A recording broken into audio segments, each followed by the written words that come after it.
Here we go. They don't make them any bigger than this one. That would be Saturday night, 8:15 inside of Lucas Oil Stadium. I'm Kevin Bowen, Eddie Garrison. With me, as always, we're back. Edition of Kevin's Corner a little bit later in the week. And as we look at it, head into Saturday night, I think the injury report situation certainly favors Indy much more than Houston. We'll dive into that on the podcast. And just kind of crazy to think, Eddie, we will recap a little bit of the Raiders, but focus certainly much more on the win and get in Saturday night. But, as we record this, it is the 10-year anniversary of Colts Chiefs comeback playoff win.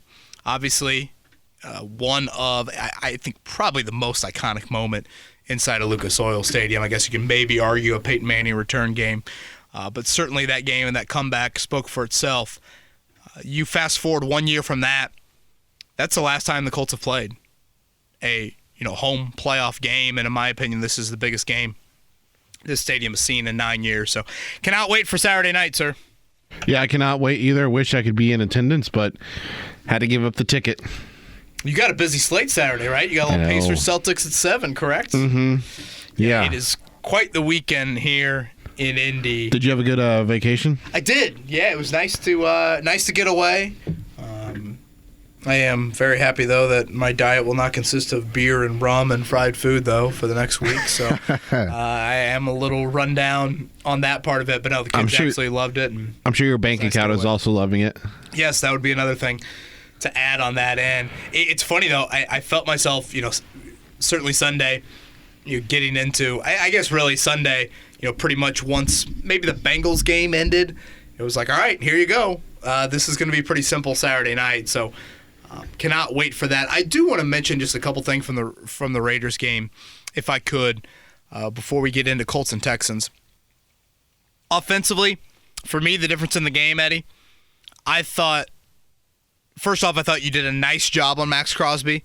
He flashed early, and honestly, he flashed right before the Matt Gay missed field goal. I would say nice job is probably an understatement. Only one quarterback hit. Right. He had the stunt that kind of led to the sack early, and then he had the big tackle for loss right before the field goal. If Matt Gay missed that field goal and the Raiders come back and win, you kind of circle that. I mean, that's one that he just barely missed, and obviously a 3-yard loss in that play was a huge difference. But yeah, I mean, for certainly the most part, you did a nice job on him. But I want to single out Gardner Minshew. I thought he created for you. When you think of backup quarterbacks, a lot of it is playing within the system, game manager, those sorts of things. Don't kind of screw it up. And I thought, again, he created for you a trio of big third and fourth down plays that he made, and all of them were meaningful on scoring drives. The first big play of the game, the third down to Josh Downs. That looks like it could be a 3-and-out early on in the game. You step up in the pocket, you roll to your right, boom, there's Downs. Open, 50-yarder, huge play. You score off that. And you take a lead, Eddie, that you really had for 50-some minutes, 57, 58 minutes, whatever it was, throughout. The next big play, obviously he missed Pierce early on. He gets another chance to find him. It's the 3rd and 1. That's one of those plays throughout the week that the hope is you're getting cover 0. The hope is you're getting man. What does that mean? You're going to have pressure. Somebody's going to be in your face. The pocket's probably not going to be crystal clear. And for you to step up and make that throw with pressure in his face and deliver, Pierce didn't have to break stride. No. That was a great, great deep ball, perfectly to Pierce. Gave Alec, obviously, a chance to let him, create separation and then hit that deep ball. And, that was at that time in the game where it was like, man, the Raiders are kind of controlling field position. The Raiders are having all these drives get to Indy territory, and then they just can't convert a 3rd and 1 or 4th and 1 to save their lives for a variety of reasons. They tried to take a shot deep on one of those 3rd and 1s, and they couldn't hit that either. I thought that was a huge sequence of the Raiders' inability to convert and your ability to create the big play because you weren't driving methodically. You had that rut there. I think it was 3 straight drives of maybe 1 first down at one point there. So I thought that was huge. And then, Eddie, the last play I'll mention for Minshew, the 4th down to Michael Pittman. Second half, 1 possession game. Again, you're trying to get that lead to 2 scores. The play doesn't go as necessarily executed. Granson and Pittman have the little rub route. You don't really get either of them free. And that was with Max Crosby in his face. And he just gave Pittman a chance there. And simply, I thought that, it's a fourth down. Give your guys a chance on that play. He did it to Pittman. Pittman did a great job of locating the ball for that first down. So Minshew, the creator, I thought that really stood out to me. I think defensively, compared to how they performed against Atlanta in terms of giving up, explosive plays, they did a really, really good job of containing Zamir White. His longest rush in the game was 9 yards. Didn't really open up the play action as much as Vegas was probably hoping so. But overall, I thought the defense had a solid game as well. Yeah, and I want to single out, Eddie, the young secondary. Because when you think back to the end of the week and Kenny Moore being that late scratch, hell, he worked out before the game. There was a thought that maybe he could still give it a go. Chris Lamond's got the start, correct? Right, and Lamond's, I think, had played 32 combined defensive snaps in the last 4 years. So all of a sudden, late week switch there. Then that's where Tony Brown's role, would normally be. And then you move Rodney Harrison to safety. You bench Rodney Thomas, the Rodney Thomas the second. You bench him, so you start Nick Cross next to Rodney Harrison Jr. Think about that. It's a guy that has been a linebacker for the last few months, playing safety. A dude that hasn't really played extensively for about a year and a half in Nick Cross, and still a second-year guy, making, his third career start? Mm-hmm. 2 rookie outside corners, and then Lamond's at nickel. It wasn't perfect by the group by any means, but I thought they were really competitive at the point of attack. I go back to the Matt Hasselbeck quote that he says so often about he wants to see how receivers react at the moment of truth. The moment of truth is the ball's in the air. Who's going to make a play? George Pickens, Nick Cross. Who's going to make a play? Go back to the final play of the Texas-Washington game. Who's going to make a play right there? A 50-50 ball. Who's going to snatch it out? And I thought the young secondary, Eddie, for the most part, held their own. Now, you fast forward to this Saturday, and C.J. Stroud is not Aiden O'Connell. So, how will they react to that with Kenny Moore back? But, it probably will be Ronnie Harrison Jr., still back there, of course. That is a question that we'll get into here in a few minutes. Sure, Jalen Jones had a pass interference penalty, and there were moments there, late where maybe some of that soft zone look, the Raiders were able to kind of, move the ball down the field. But I thought when you had the 50-50 balls, you held your own. And O'Connell didn't really beat you vertically. There wasn't the bust coverage over the top that all of a sudden the Raiders struck a big play on there. So there was one, but Nick Cross recovered. Yeah. There was big one time down the left sideline. Devontae Adams, where he got Jalen Jones with the double move. Right. So again, it wasn't perfect. I don't want to act like that, but they were graded, in my opinion, on a little bit of a different scale. So just a couple things I wanted to make sure we mention Colts Raiders wise, that obviously sets up the game of the year coming up Saturday night. Anything else Colts Raiders wise, Eddie, before we get into Colts Texans? I don't think so. I think I was going to mention something about the tackling, because I thought the tackling was much better, even without one of your more sure tacklers. Some little issues on the first drive, yeah. And then after that, really cleaned it up. Yep. That's all I have left on that. And the game of the year then comes Saturday night. You surprised by this line, Eddie Garrison? All of a sudden shifting a little bit. What am I missing here? It's got a little Falcons week feel to it. Colts start the week as the favorite and now shifted the other way. I know initially there was a lot of public money and a lot of money coming in on Houston. I think 98% of the bets on the money line and the spread in the first 24 to 48 hours were coming in on the Texans. So about 2% were coming in on the Colts. So I think a lot of that has to do with where the money's going rather than anything specific. So is this all C.J. Stroud? Belief in that? I would assume so. I don't know. Because the injury report doesn't, indicate exactly all of a sudden something that you would greatly shift one way or the other. But also at the same time, you just mentioned the Atlanta game. Look how that turned out. Right, I know. So that's why it's a bit odd to me. I think Stroud is damn good. I think he's really, really good. It's probably his presence, Eddie, is probably the reason why I've thought about picking the Texans so much this week. We'll give our picks here to end out the show. outside of Stroud, what's one area that you feel like the Texans are better than the Colts? Because I don't know if I see another area where I would say that the Texans are superior to the Colts outside of their quarterback, which it's quarterback. That's the one position that obviously has a ton of influence, but I just don't look at it and think, man, I really worry about the Colts O-line here, or, Colts run game here. There's nothing that jumps out the page. No.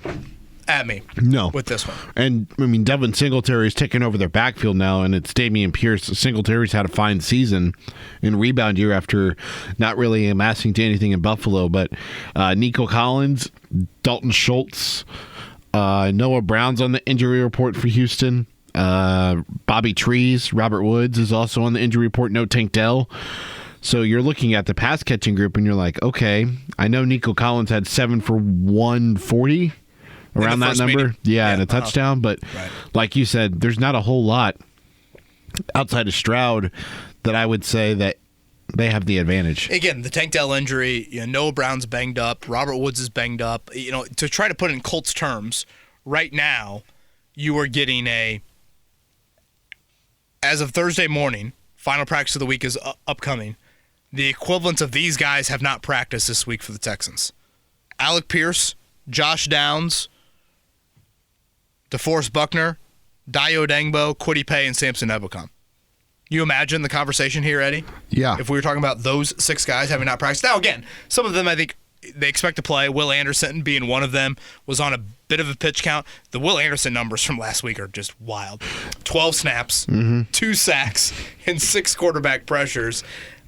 Also, and Sheldon Rankins missed time last week, but also played in the game. So, again, I would expect some of those 6 to play, but, man, even Will Anderson on a pitch count, and that gets into a little of the chess matchy stuff here of 12 snaps. I'd probably have to look deeper into it, Eddie, but I'd assume those 12 snaps were primarily third down, maybe a little red zone. So does that mean you say to yourself, hey, Will Anderson's a stud. When he's on the field, should we be thinking twice about passing? Right. Do you pass on early downs when he's not on the field? Is that something that you try and do?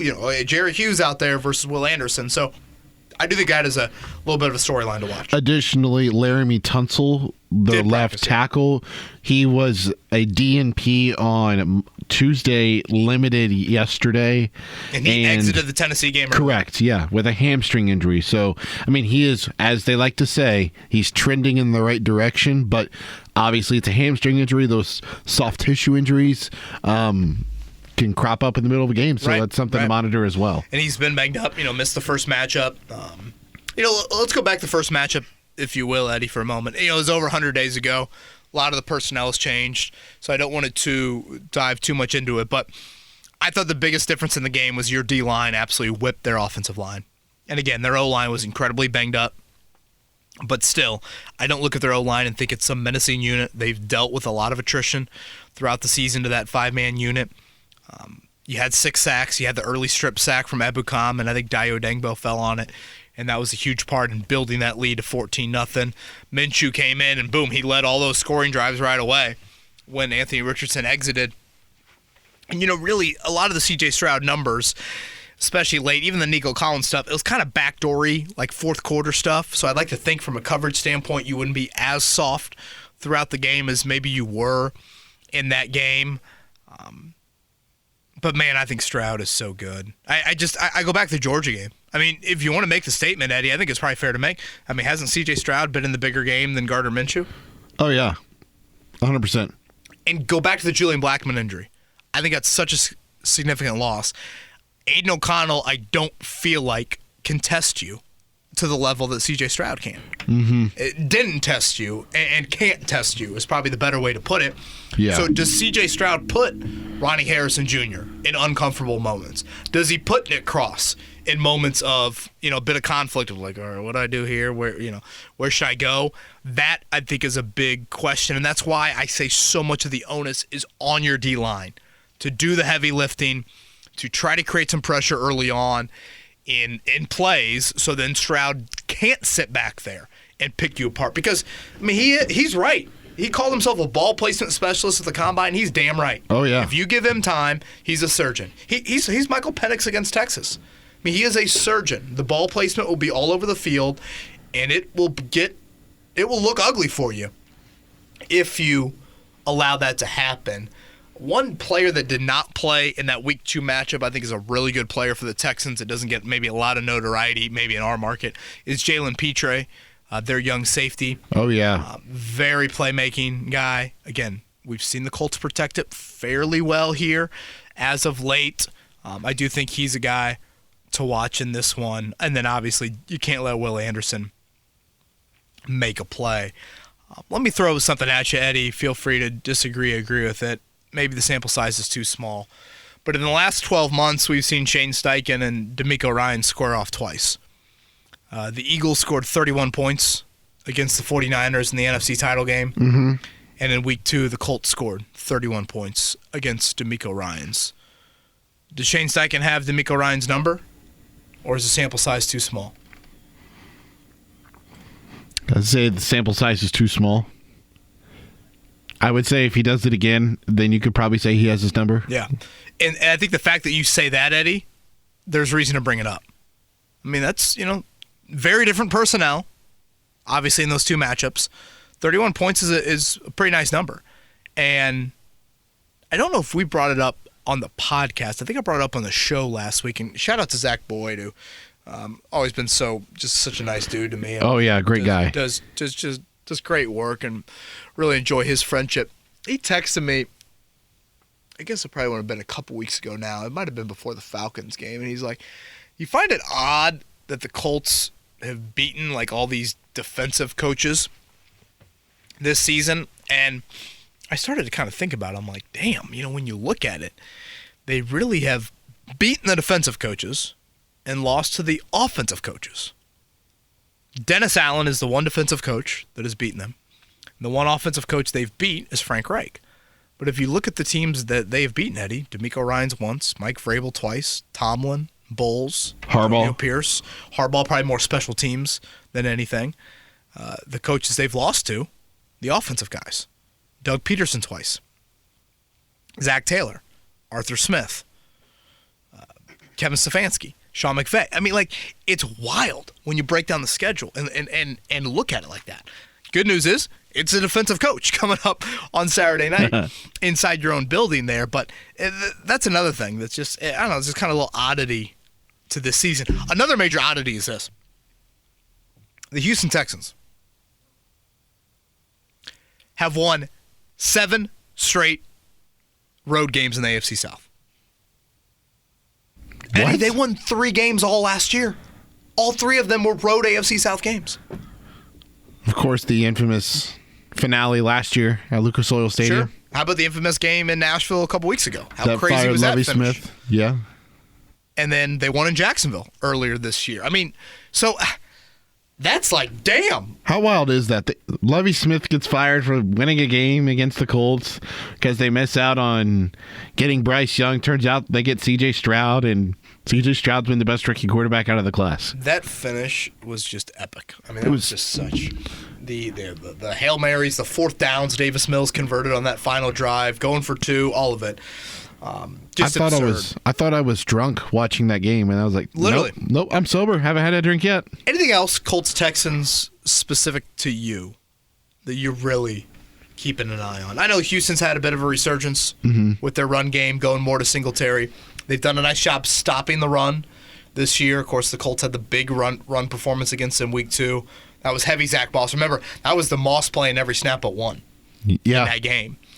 His first game of the season. Does look like Moss is going to give it a go here coming up on Saturday. But anything else Colts-Texans related for you? I'm interested to see how Derek Stingley Jr. does against Michael Pittman Jr.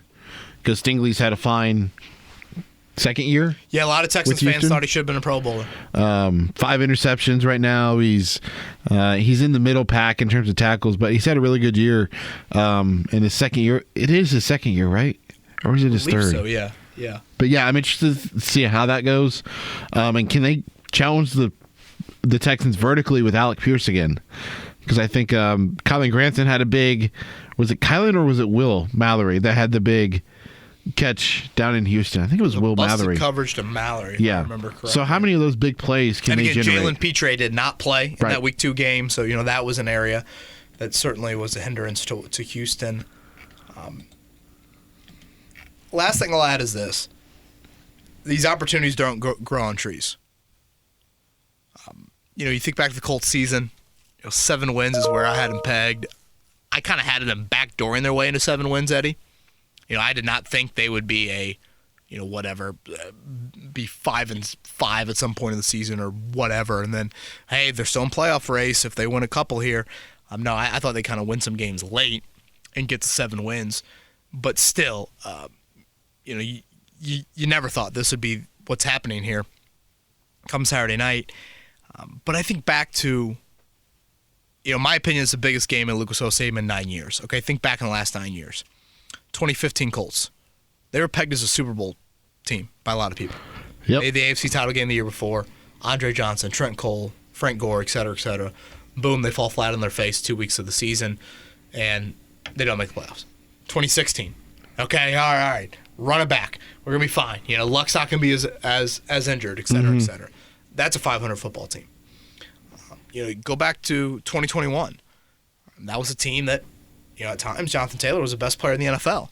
And as much as we remember Carson Wentz late in that season, it's not like he was horrifically bad throughout. How about him getting the start, by the way? Love that. I need Stafford to get hurt early in the playoff game. Rams at Eagles. Somehow need that to happen. Wentz go in the game. Oh, okay. I need it. I was going to say I'd rather have Stafford go to Detroit first. No. Detroit fans, no, too nice. Eagles fans need to see Well, I was wins. going to say, then those two match up later in the playoffs. Okay. NFC Championship game. If it gets to that point. Now we're talking a little bit, although I have a financial stake in the Cowboys, but I could somewhat get behind that. But again, Eddie, 2015, 2016, aspirations very high. Don't make the playoffs. 2021, I think aspirations were certainly higher than this year, and you don't make it. So it gets back to these opportunities don't grow on trees. The AFC South's going to be tougher moving forward. Mm-hmm. Your schedule's going to be tougher. We think Anthony Richardson is a hit, but you still just don't truly know how his career arc is going to go. So that's where you get into this one-and-done nature. And, boy, these opportunities are great. And I don't think a win means you're set up for 5 to 10 years of a great run. I don't think a loss means that all of a sudden this season was an utter disappointment and you're going to have failures for 5 to 10 years. But I think there should be kind of a stinging bummer if Saturday night goes against you or you don't win that game. And honestly, it might not be Saturday night. It might be more of you think back to losing to P.J. Walker or losing to Taylor Heineke or losing to Jake Browning, and those are the games that maybe you think back on a little bit more because, Stroud is what? He's the best quarterback since who? I think Baker Mayfield is a totally different quarterback after that ankle injury against you. I'd go back to Stafford, maybe Lawrence. He's better than Derek Carr. I would probably go Stafford. Yeah, that's quite a long time ago. So week 2, week 3, week 3, 4, 4 is where I was going. 4. Cooper Kupp was out for the first 4, if I remember correctly. So yeah, what an opportunity though. What an opportunity in your building to try and get a taste of it, get to a little bit of one and done, and see what happens, and see how this jolt injects your franchise. Again, you're still gonna have to build without question. Eddie, Chuck Pagano and Frank Reich both made the playoffs in year 1. Mm-hmm.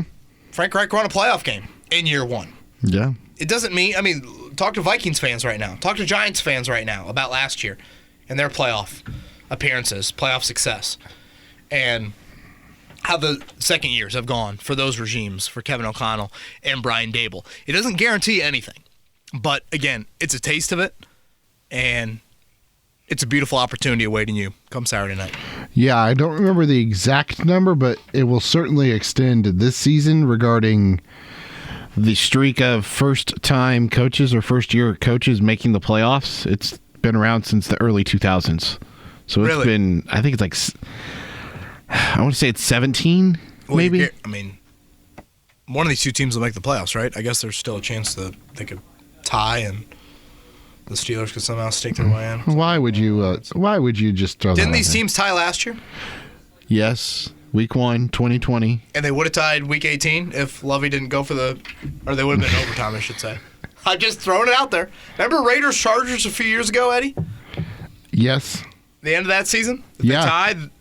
They both make it. The Raiders decide to kick the field goal. That was with Rich Bisaccia, if I remember correctly. Who beat the Colts here in Week 17. And they then later on went to the playoffs. Cincy, right? And yes. gave Cincy everything they kind of handled there. Yeah. Early on. Okay, anything else before we get to Twitter questions and then our picks? Not a lot of Twitter questions, but let's handle the few that we got. Quentin Nelson, Pro Bowl nod that came out yesterday. Yeah, and I thought Zaire Franklin deserved it. Some will counter and say, where are the splash plays? I don't see a ton of splash plays for Roquan Smith and Patrick Queen either. So that one does not check for me. Michael Pittman Jr., I thought had a stronger case. I will say, Eddie, I probably undersold Keenan Allen's year. With an injury riddle, only playing 13 games, he put up some big numbers. Oh, yeah. In those 13 games. So I don't know if Pittman is one of the four, but still, those two were two that I thought.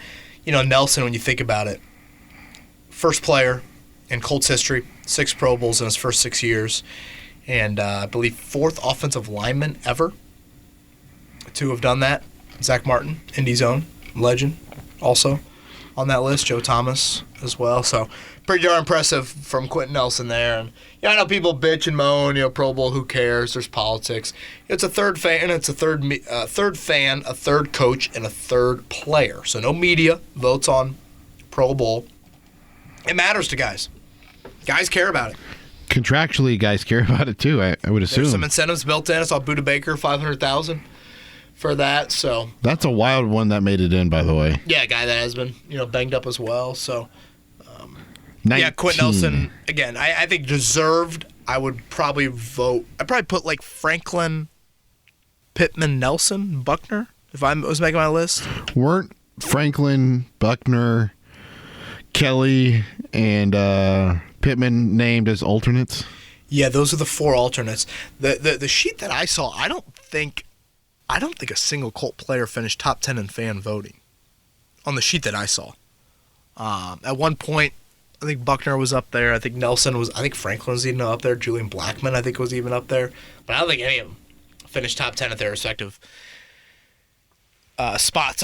Nelson kind of surprises me. I think Nelson's actually one of the more household names, for a guard around the NFL. But he wasn't even top 10, but still made it. So, yeah, Quentin Nelson, the lone Pro Bowl. 19 consecutive seasons, a first-year head coach has made the playoffs. There you go. It will be extended to 20 when the Colts win on Saturday. Oh, that early pick from Eddie Garrison. Yeah. We've got a handful of Twitter questions, so let's get to them. Jake is up first. Glad to hear Eddie got his reseason. Happy the Colts took care of business against the Raiders. And, by the way, still have a few left over. Really? Yeah. Good for you. Yeah. Put them in the freezer, and I've been pacing myself with them. Genius. Anyway, Jake's question says, back in October, he asked if Shane Steichen could reach the 10-win landmark that his recent predecessors were able to reach in their rookie years as head coaches.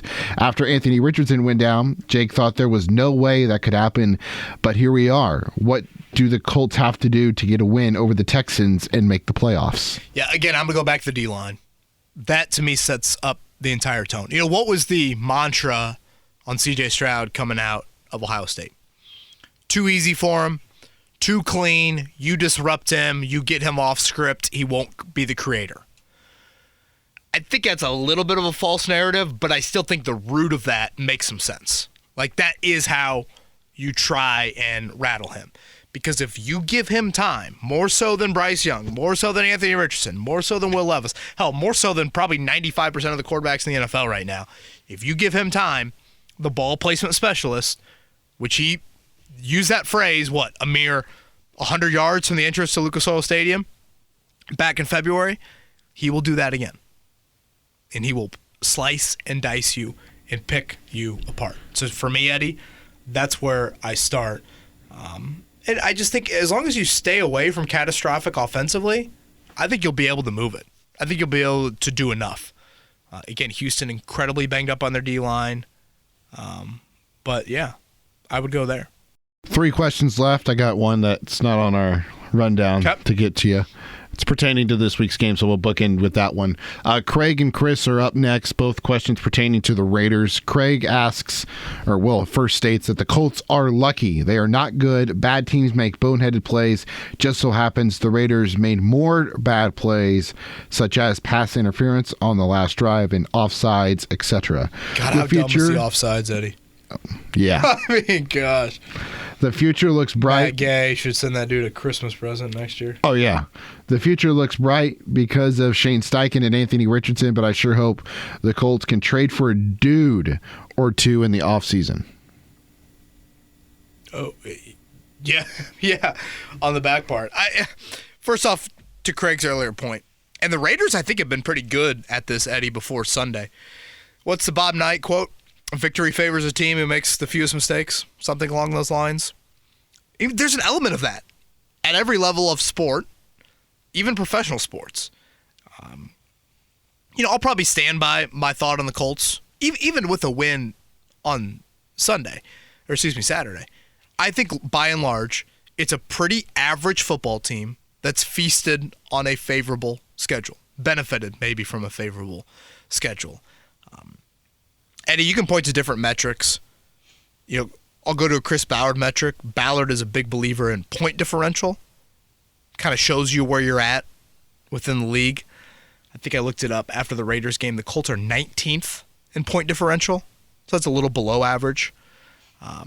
If you look at the DVOA ranks, a little bit more of the analytics, Football Outsiders, some of that stuff, I think they hover right around 18th or 19th in that as well. So, again, it's probably an average football team that's benefited from a schedule. The beauty of it is with the expansion of the playoffs, I mean, hell, average gets you in almost.